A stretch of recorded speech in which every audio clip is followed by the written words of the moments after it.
Assalamualaikum warahmatullahi wabarakatuh. Shalom. Yang terhormat Bapak Ibu para asesor sertifikasi dosen tahun 2026. Saya Insinyur Valentin Paul Bodiwenhatu STMT dengan NIDN 0016097909.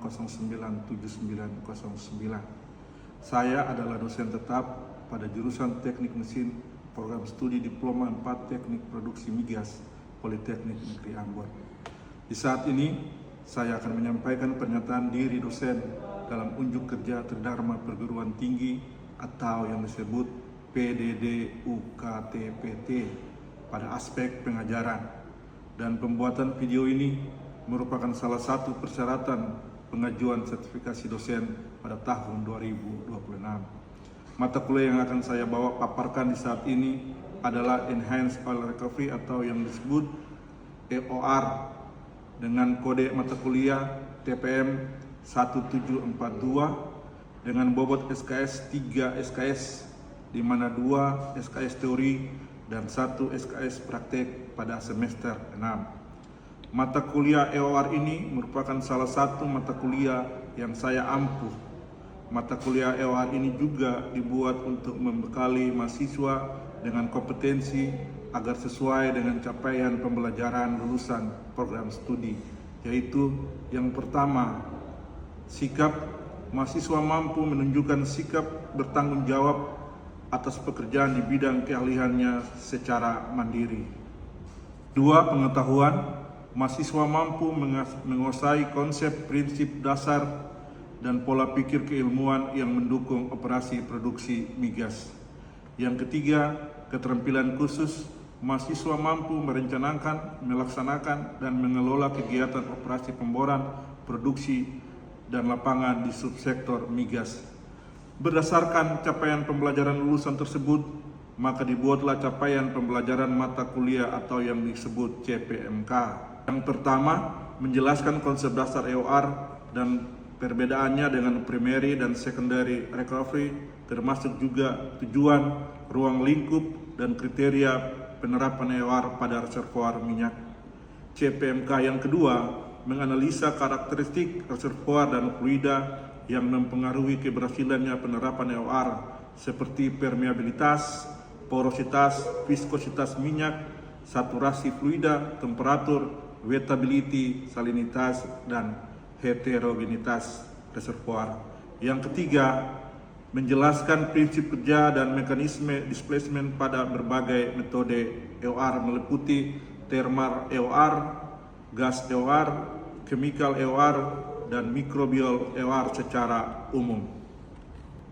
CPMK yang keempat, mengevaluasi kesesuaian metode EOR untuk suatu lapangan berdasarkan data reservoir, sifat fluida, mekanisme perolehan minyak, dan aspek teknis operasional. CPMK yang kelima, menghitung parameter dasar kinerja EOR seperti mobility ratio, sweep efficiency, displacement efficiency, incremental recovery, slug size, dan kebutuhan injeksi sederhana untuk studi kasus lapangan. CPMK yang keenam, menganalisis pengaruh injeksi bahan atau fluida EOR terhadap penurunan tegangan antarmuka, perubahan wettability, peningkatan viskositas fluida injeksi, dan mobilisasi minyak sisa di media berpori. CPMK yang ketujuh, menginterpretasi data hasil uji laboratorium dan atau simulasi sederhana EOR seperti core flooding, uji viskositas polimer, uji surfaktan, dan performa injeksi terhadap recovery factor.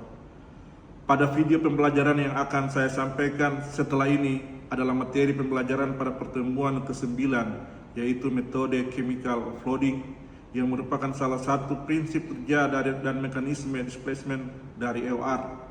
Dan materi ini kita hanya akan membahas tentang yang pertama, polymer flooding, surfactant flooding, alkaline flooding, ASP flooding. Proses pembelajaran ini akan memakai metode interaktif dengan pendekatan student centered learning, di mana pembelajaran ini berpusat pada mahasiswa dan tugas yang akan dilakukan secara mandiri ataupun kelompok. Perkuliahan ini berlangsung selama 16 minggu pertemuan di mana pada minggu ke-8 adalah ujian tengah semester dan minggu ke-16 adalah ujian akhir semester. Evaluasi penilaian terdiri dari 4 komponen, yaitu kehadiran 10%, tugas 30%, UTS 25%, UAS 35%. Demikian apa yang bisa saya sampaikan terkait mata kuliah Enhanced Oil Recovery atau EOR pada program studi Diploma 4 Teknik Produksi Migas, jurusan Teknik Mesin Politeknik Negeri Ambon. Mari kita saksikan video pembelajaran berikut ini. Siang teman-teman semua. Hari ini kita ada dalam mata kuliah EOR dan kita ada di pertemuan ke-9. Pertemuan ke-9 ini dengan pembahasan metode EOR chemical coding. Kali ini kita akan mempelajari chemical coding. Iya, kita akan belajar hari ini tentang metode EOR. Salah satunya adalah chemical coding. Ada yang tahu apa itu chemical coding? Ada yang tahu apa itu chemical coding? Ayo, coba siapa yang bisa jawab? Ya, silakan. Ya, kalau menurut saya itu chemical coding itu adalah salah satu metode EOR. Ya, benar. Chemical coding adalah salah satu metode Enhanced Oil Recovery atau EOR yang dilakukan dengan menginjeksikan bahan kimia ke dalam reservoir untuk meningkatkan perolehan minyak yang masih tertinggal setelah tahap primary dan secondary recovery. Ya, jadi itu merupakan salah satu metode yang digunakan. Lalu yang berikut, adakah yang tahu apa tujuan dari metode chemical coding? Ada yang bisa bantu jawab?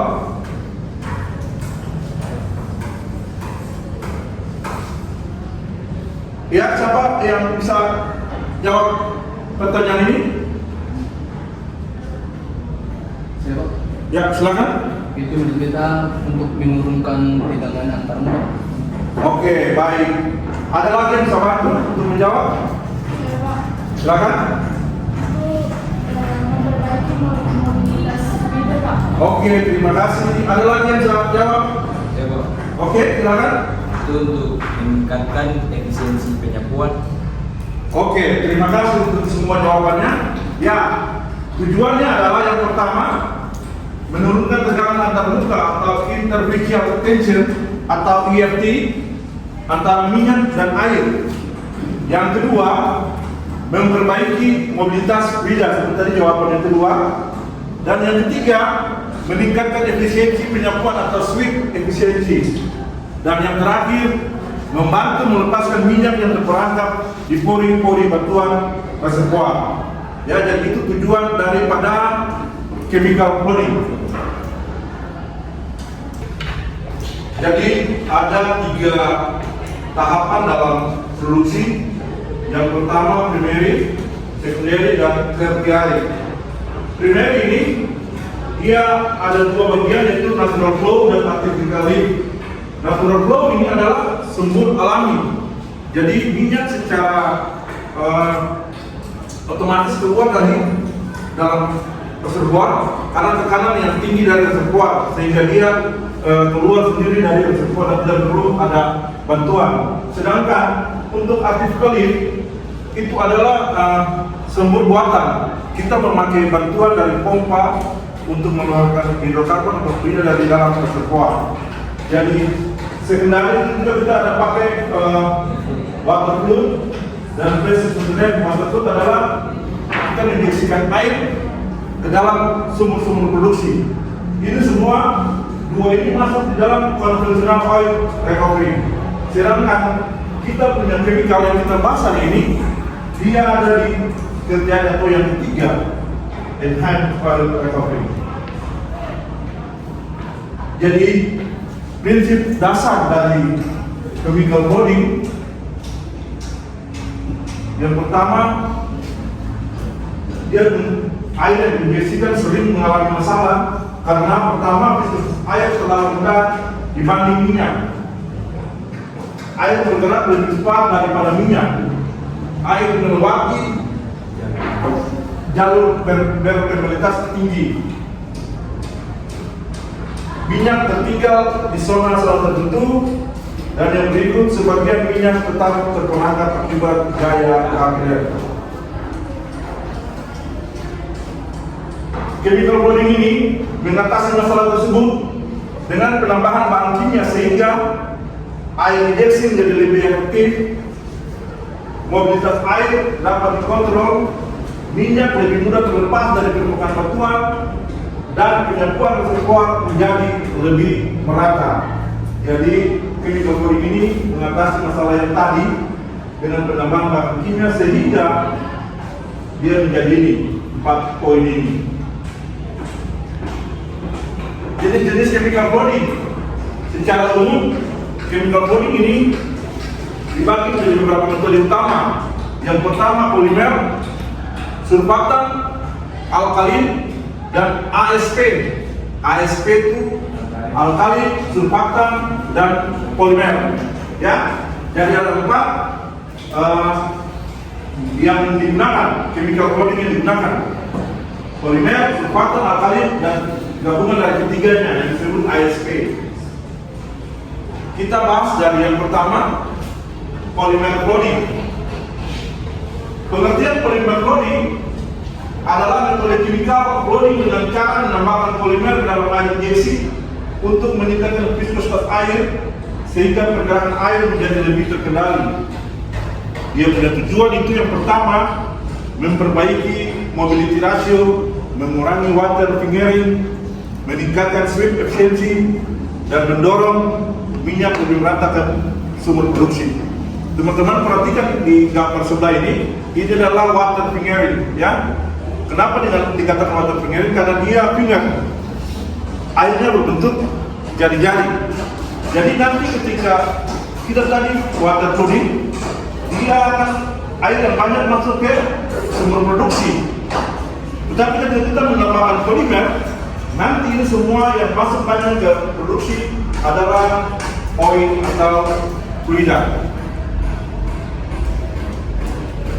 Ya, yang terus berikut prinsip kerja dari polimer adalah air biasa yang memiliki viskositas rendah sehingga mudah menerobos zona permeabilitas tinggi dan meninggalkan minyak di daerah lain. Dengan menambahkan polimer, maka viskositas air naik. Viskositas adalah kekentalan.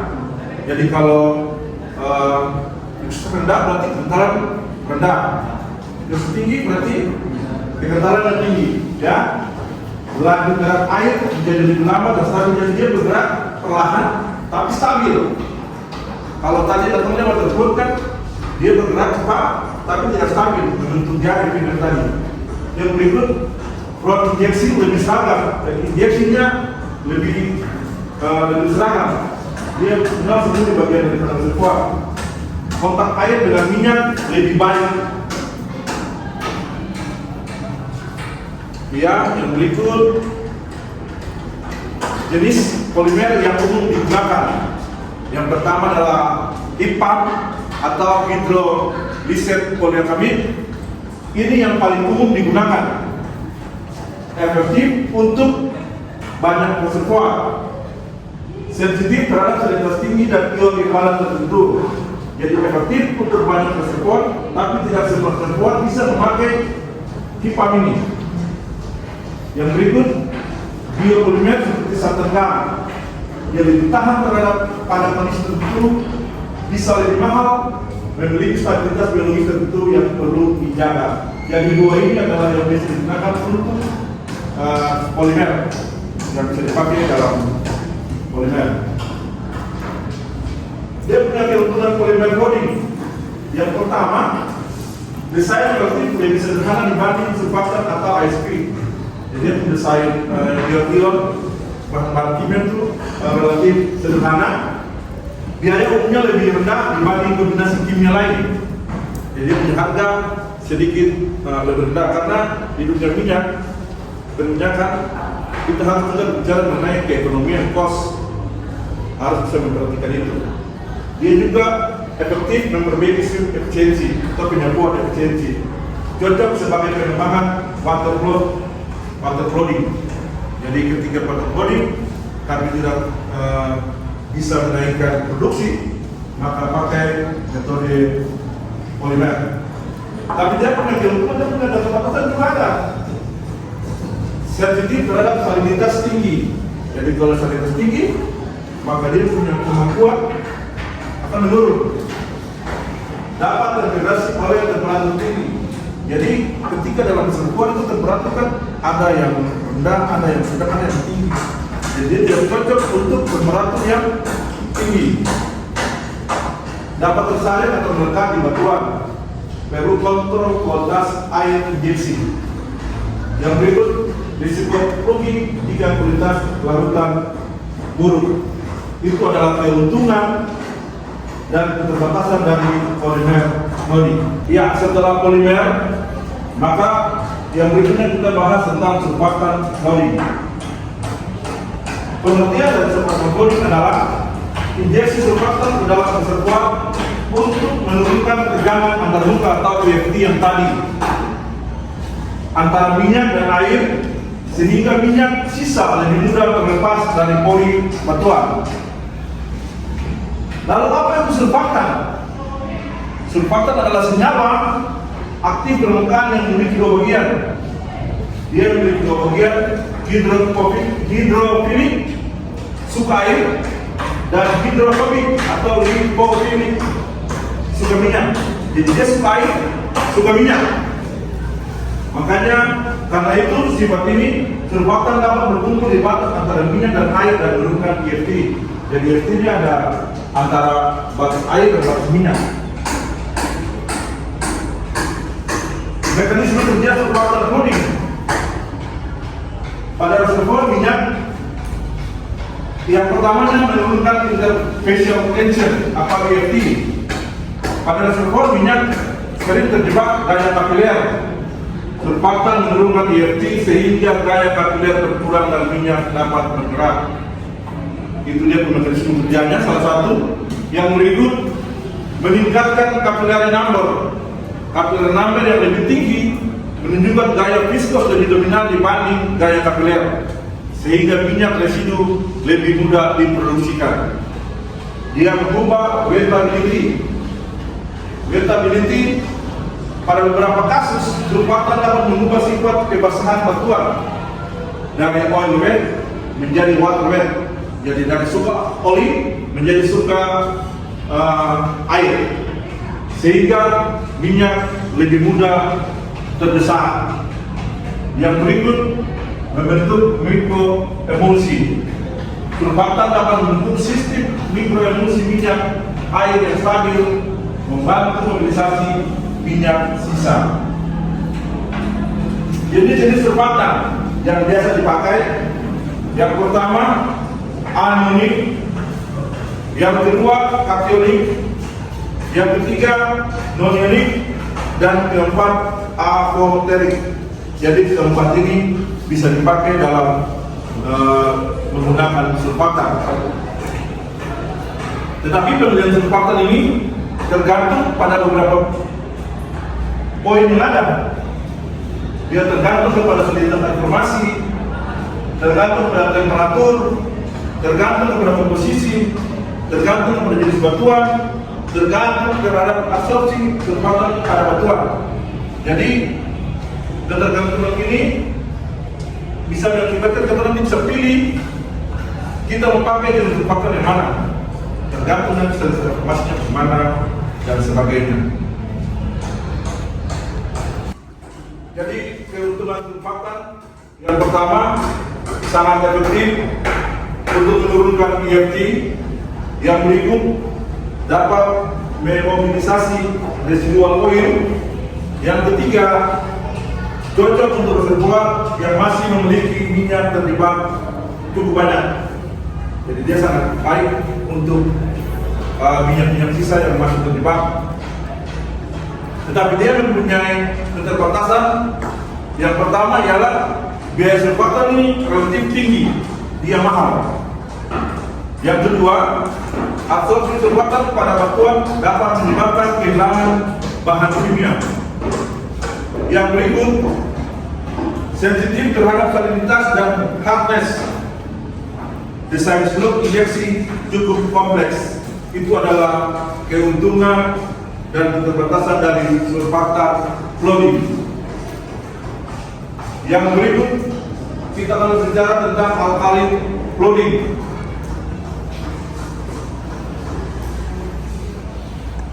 Pengertiannya adalah injeksi larutan alkali ke reservoir yang bereaksi dengan komponen asam organik dalam minyak mentah sehingga membentuk surfaktan in situ, surfaktan yang langsung tertutup di dalam reservoir, tetapi harus ada asamnya. Yang berikut tujuannya sama, dia tetap menentukan EFT, dia mengubah wettability, dia mengurangi absorpsi surfaktan eksternal, dan yang terakhir dia meningkatkan mobilisasi minyak. Bahan-bahan alkali yang sering digunakan NaOH, sodium hidroksida, Na2CO3, sodium karbonat, Na2SiO3, sodium silikat. Jadi ini 3 bahan alkali yang sering digunakan untuk hewan, ya. Dia punya mekanisme kerjanya. Yang pertama, reaksi dengan komponen asam dalam minyak. Alkali bereaksi dengan asam organik atau alkali asid dalam minyak dan membentuk sabun, dalam kurung membentuk sabun, tanda kutip alami atau surfaktan in situ yang tadi. Ketika ada zat asam, secara otomatis dia akan membentuk surfaktan in situ. Yang kedua, terjadi penurunan EFT. Surfaktan in situ membantu menurunkan tegangan antar muka atau EFT. Dia juga melakukan perubahan wettability. Batuan dapat menjadi lebih water weight.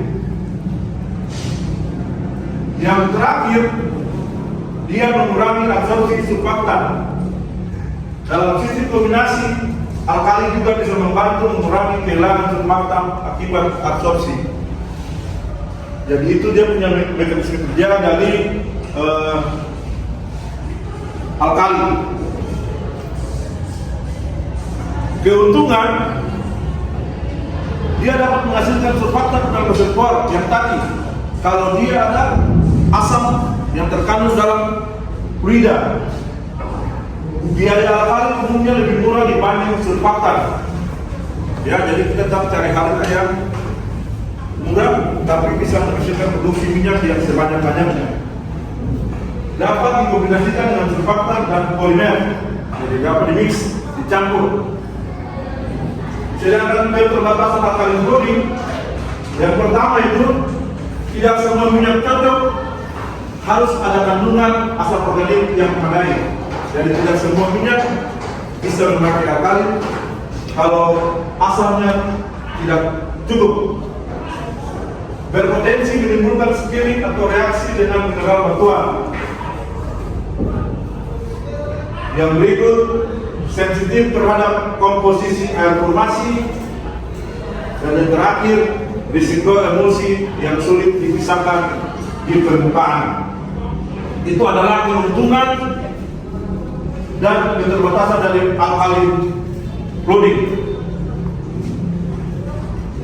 Yang terakhir, metode yang terakhir adalah ASP, alkalin, surfaktan, dan polimer.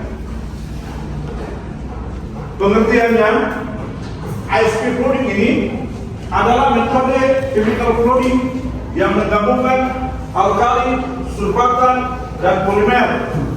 Tujuannya adalah memanfaatkan keunggulan masing-masing bahan kimia secara bersamaan. Nah, fungsi masing-masing komponen alkali, dia bereaksi dengan komponen asam dalam minyak kalau ada minyak yang mengandung asam, maka dia akan menjadi surfaktan in situ yang tadi. Dia menurunkan surfaktan in situ. Dia juga menurunkan absorpsi surfaktan. Ya, dan itu 3 keunggulan dari alkali. Sedangkan surfaktan dia menurunkan EFT.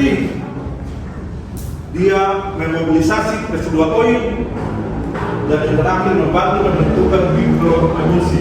Itu adalah 3 keunggulan dari surfaktan. Sedangkan keunggulan dari polimer, dia meningkatkan viskositas air injeksi. Jadi air injeksi yang tadinya rendah, dia meningkatkan viskositasnya sehingga produksinya lebih baik. Dia juga memperbaiki mobility ratio, dan dia juga meningkatkan sweep efisiensi. Keunggulan ASP cloning. ASP dianggap salah satu metode chemical cloning paling efektif karena surfaktan melepaskan minyak yang beradab, polimer membantu penyapuan lebih merata, alkali menurunkan efisiensi surfaktan dan menurunkan biaya kimia. Jadi kalau kita gabung 3 ini, maka kita dapat satu bahan kimia yang terbaik kita menggunakan. Tetapi dia menjadi macam berada. Desain sangat kompleks karena 3 ini masing-masing surfaktan polimer alkali dia punya kandungan kimia itu beda-beda.